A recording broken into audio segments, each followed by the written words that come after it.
Now for some analysis on the conflict in Syria, I'm joined by Bente Scheller, who's the Middle East Director of the Heinrich Boel Foundation. Thank you very much for talking to us. Let's talk about what's happening in Aleppo, if that's okay first, because Russia's self-imposed truce has ended. The deadline for rebels to leave that city, that's expired now. What are you expecting to happen next?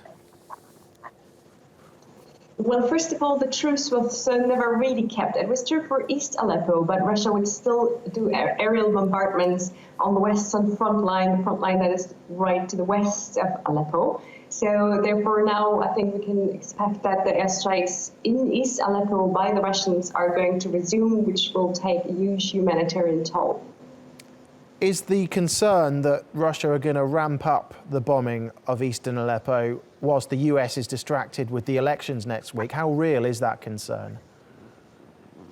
For sure. Everybody now is focused on the US elections or on Mosul. There is very little attention for Syria.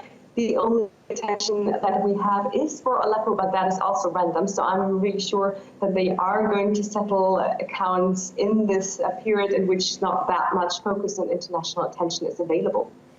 Obviously, there's going to be a huge humanitarian toll if Russia does step up its bombing of eastern Aleppo. But militarily, how successful is it likely to be?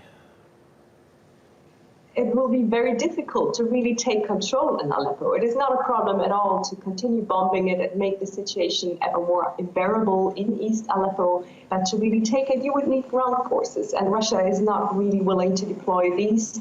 And over the whole year of Russian engagement now, we have seen the Syrian regime's troops are not really capable of going into places and taking control again.